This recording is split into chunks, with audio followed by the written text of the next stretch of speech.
wareke kugikora. Uyu mwana yabayeho mu bibereho yiwe, Nyamureza ari uruhinja, ageze hariya yarahageze. Ndayishimiye ambera umwana mwiza, twabanye neza, umuvyeyi ndamurera, kamukorera buri kimwe cyose, nta kintu Ndayishimiye yamburanye. Bukeye bwaho aragenda aje Karemi, washiki Karemi baramurasa, ndavuga ngo birarangiye. Ngo buce tubona araje, baramurashe, ariko aza yarakize, nta minsi yagize hano. Ndayishimiye aravuga ati ngiye muri Kenya gushakisha ubuzima nk'abandi. Ndavuga ati nta kibazo, genda. Aragenda, iminsi yagize muri Kenya, nukuri abaho gutyo, arakora, akanyohereza amafaranga, nukuri amafaranga yonyara yariye. Ngo buce igihe kimwe noneho tubura ahantu yaroye. Ngo yamagenda mu zaro, nkahamagara ba nyirarume, kababwira ati se uyu mwana ko takivuga byagenze gute? Bakambwira ati Ndayishimiye ntituzi iyo yaroye. Kababwira nyabuna muzamugerageza, mugende mushakishe ahantu ari kugira ngo tuzatumuvugisha. Ngo buce mu minsi itari mikeya, musaza wanjye arampamagara ngo umwana yarabonetse, uzoza umuvugisha, bampereza nomero ziwe. Kamuvugisha kamubwira Ndayishimiye wataha ukaza hano mu rugo. Nukuri hari igihe Ndayishimiye yagaza mpamagara, akambwira ngo ahantu ndimba, ngo nta wundi muntu uhari, ngukuye ngo abanyagihugu gusa. Akambwira ngo umwana wanje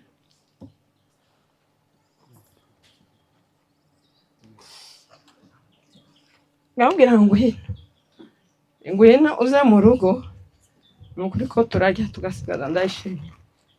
Nza nibuka hari umunsi yampamagaye, yakundaga kuvuga ikintu cyose akavuga ngo ma, ari umuntu nawe bakambwira ese nduzugira isoni umusore ngana gutya, uzuvuga ngo ma, ati nta kibazo. Ngo buce tubona Ndayishimiye araza aba mu rugo, nukuri turabinezererwa, kandi nta byangombwa yari afite, Imana iramuyobora, araza agera hano amahoro, nukuri tubishimira Imana, Imana ishimwe. Ndayishimiye araza, mushiki bakambwira ati Ndayishimiye noneho ubwo bimeze gutya, uzugira turire gusenga. Umunsi umwe arambwira ngo ma, ngo natekereje kuzorera gusenga, kandi nzosengera hariya kwa muzehe. Nabwira nta kibazo, ese waje tugasengera aho ndasengera? Arambwira ngo hose ni ugusenga. Nabwira nta kibazo.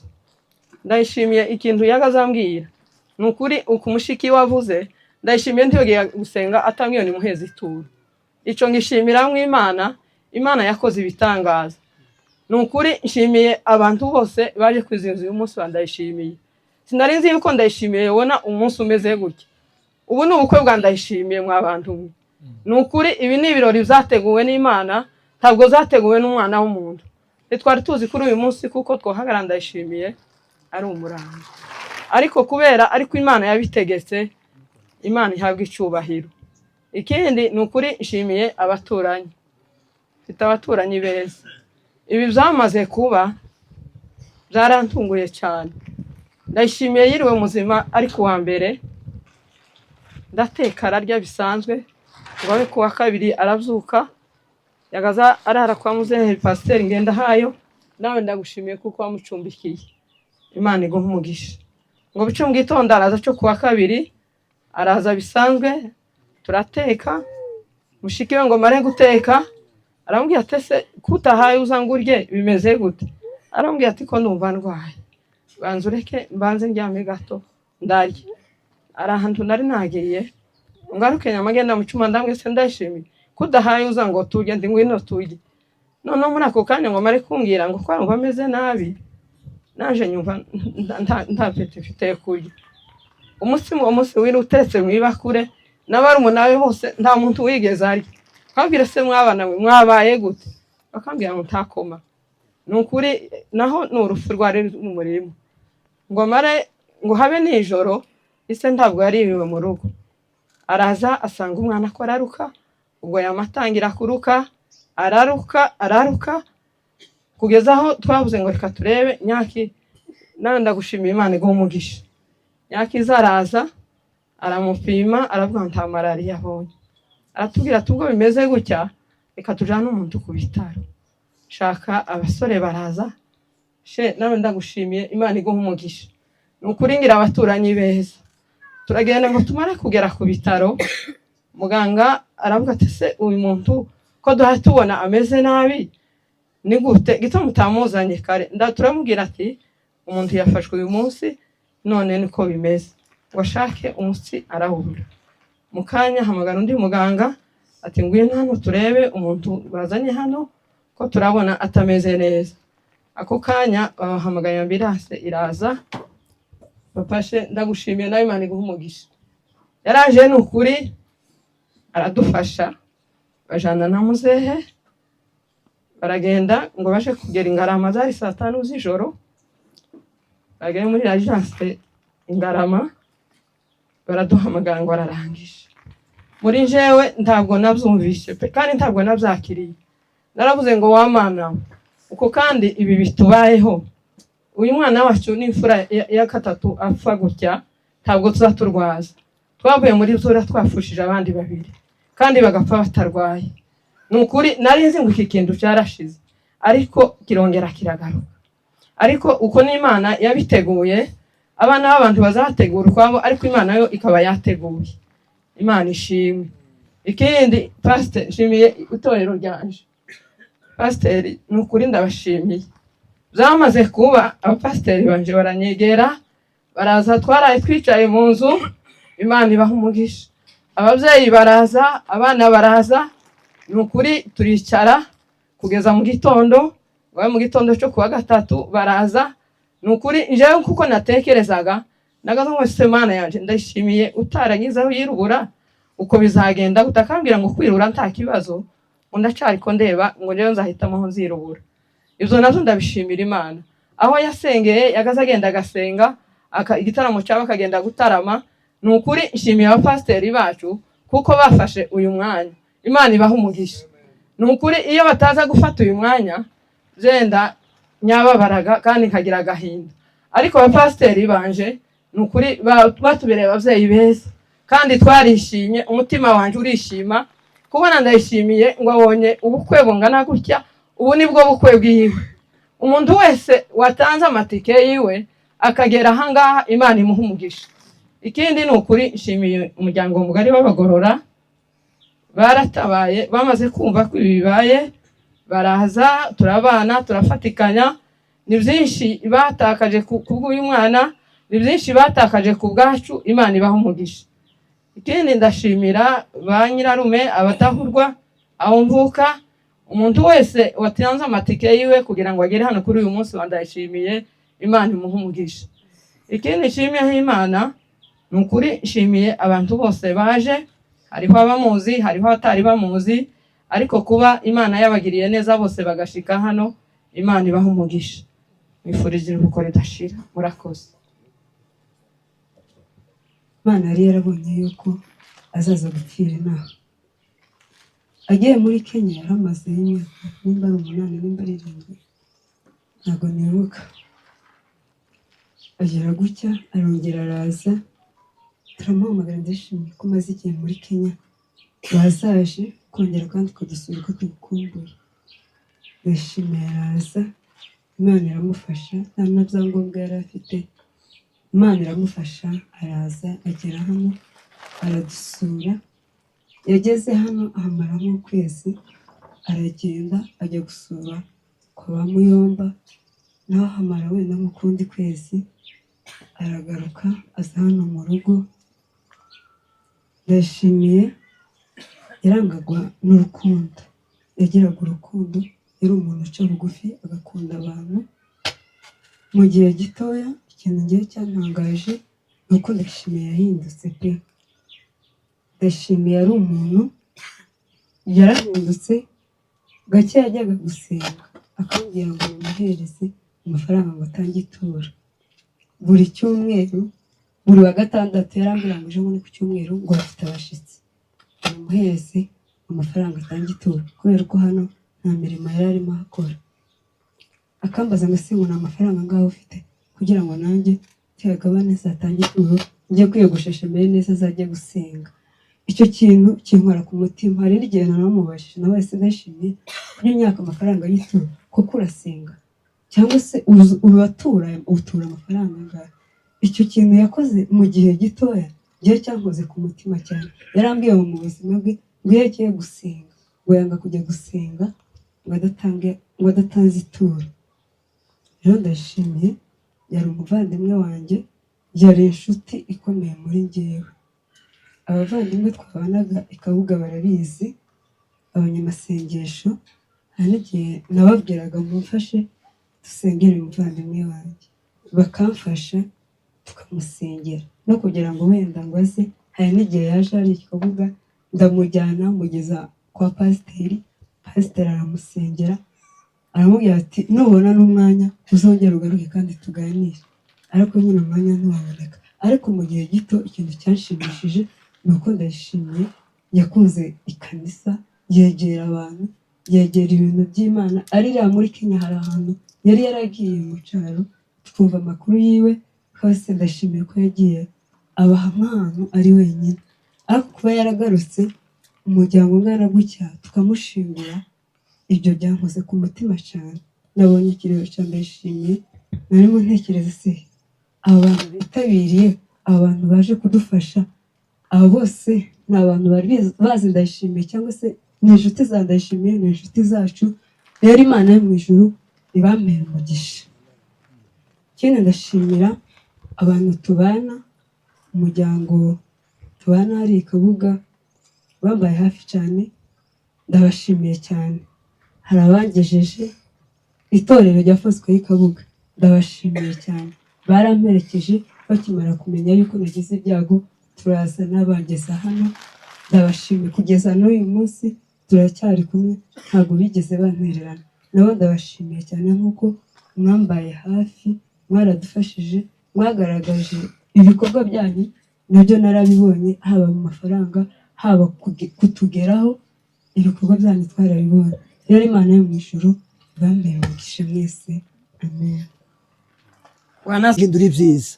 Reka mbabwire amateka y'uyu mwana. Maze kubyara uyu mwana umuhungu, ndamwishimira cyane. Urumva niwe ntangiye kubyara ubwa mbere n'umugore wa mbere, uyu ni umugore wa kabiri, ansigira abana batatu. Ariko uyu mwana ndamwishimira cyane, ndamwishimira cyane. Mwita izina ngo ndayishimiye. Mama arambwira ngo se kuki wowe kwita umwana ngo ndayishimiye nkaho wari warababuze? Ariko je nari mfite impamvu. Yesu ashimwe.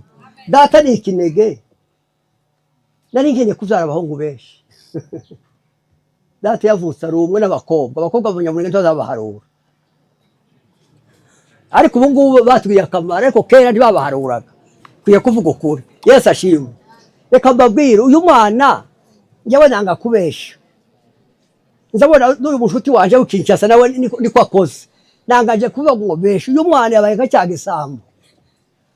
Kacyagisambo. Yari umwana w'ubwenge, ufite ibitekerezo byinshi, umeze neza.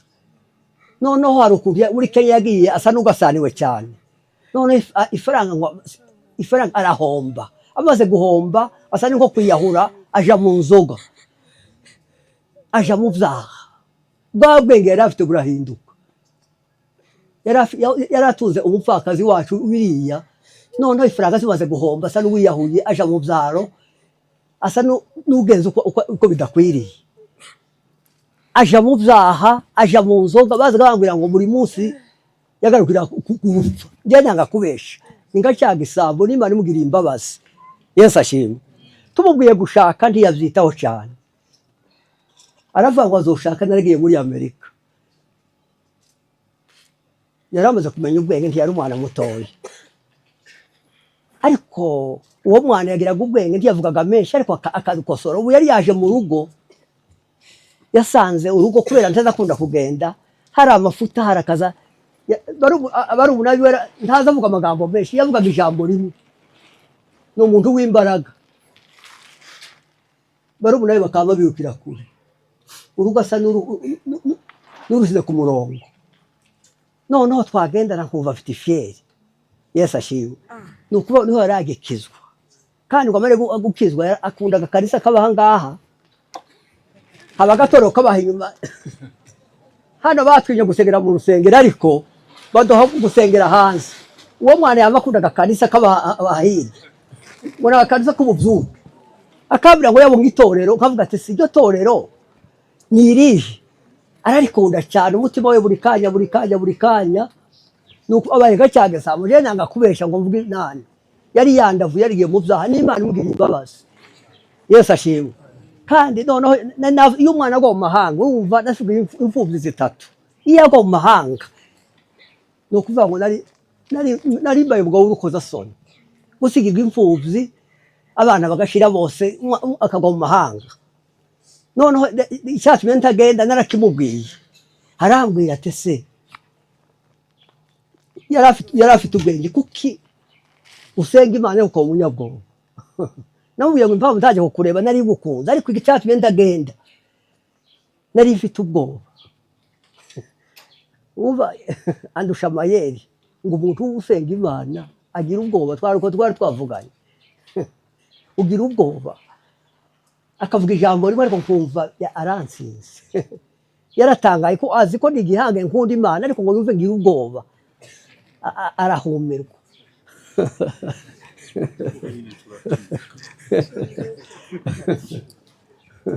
Yesu ashimwe haleluya mugire gutya akankosora no ahantu h'igisiriba hirya agakanisa kihisha ahantu noneho umunsi wo kumugoroba Imana muri iyi minsi yari yampaye ibyishimo bidasanzwe noneho ndabyina hari nko mu kajoro ngo nde nambura ikote zigara n'agapira ariko nari nkinyuma abantu ntibambone aza kuvuga mu rugo ngo muzi ibyo yakoze ngo yambaye agapira kandi kare ariko none akavuga rimwe ariko kumva akavuga ngo ibyo ni ikosa cyeza gashaka uko baboneka inenge Yesu ashimwe kiyavugaga menshi ariko gwira ijambo kumva yuko ibintu bitoroshe Yesu ashimwe shibi Imana bonye babyara bacu mona kwa mabukwe ba mbere nababonye baje gutabara bangwiye amagambo ndatangara nari naratiye ngo si uyu mwana kwaje hano nabombora ko ntanka mfite zogera gute yari afite abantu baza kumubwira cyane ariko kuva nk'ubwoba bambwiye ngo kwa nyirarume bari bateguje inka zimwe bagise iyo baza kumbwira tuba twarafashwa kababiri ndagira ngo kuko yari yaratinze baje kumbwira kera umuntu yagiye Yesu ashimwe haleluya shimiye Imana nabonye inshuti zanje zimwe nabonye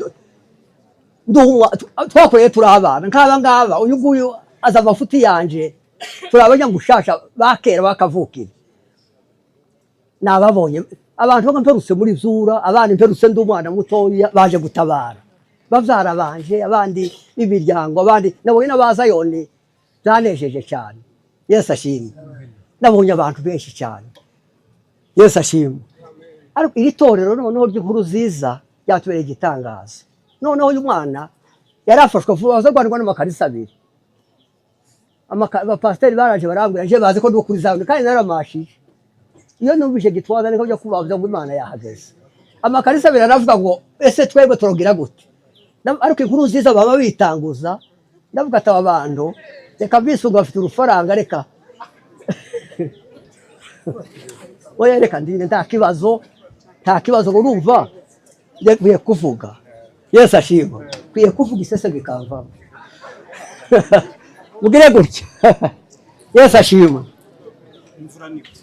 nta kibazo Yesu ashimwe kurangiza noneho nabona uko avuga nabonye inshuti nyinshi za naho ndagize amarangamutima menshi inshuti zanje z'umutima numva sinzi ukuntu mbindutse Yesu ashimwe haleluya mugire gutya amaboko hejuru ni ukuvuga ngo ngiye kurangiza ariko shimiye Imana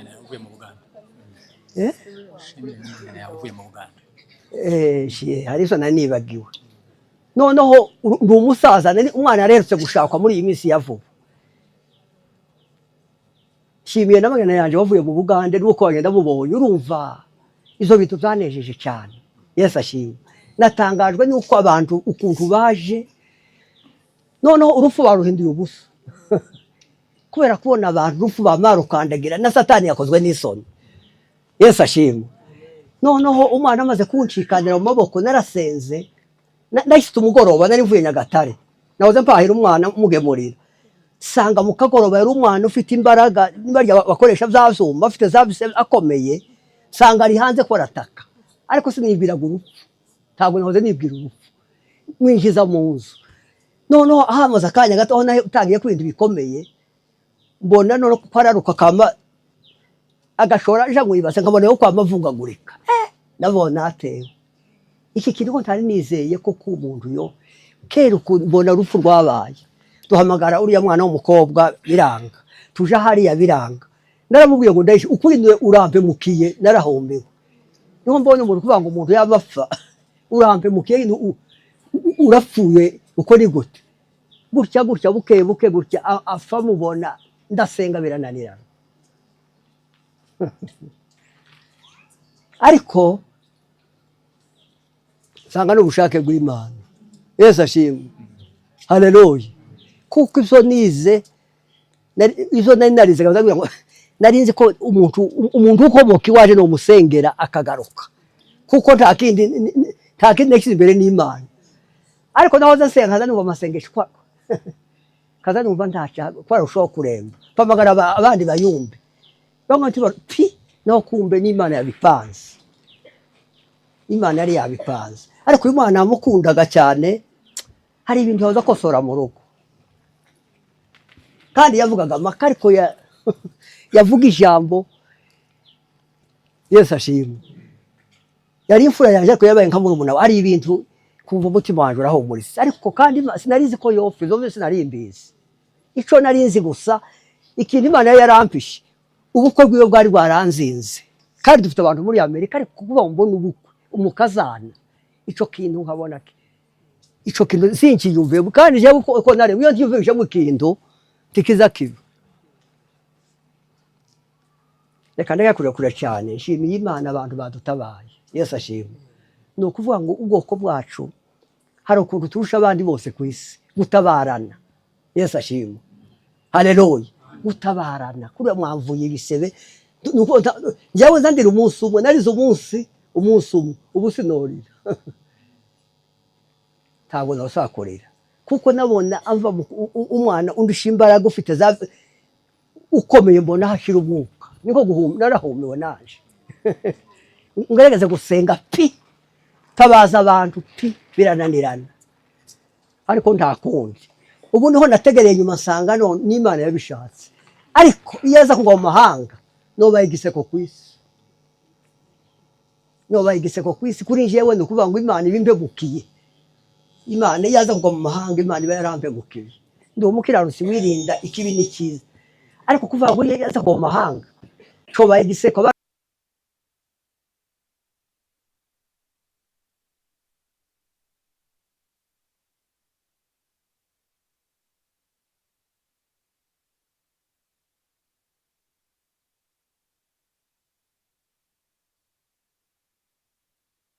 nuko reka ndekera aho ngaho nagize amarangamutima menshi kuko nabonye abantu inshuti nyinshi numva novuga bukira reka ndekera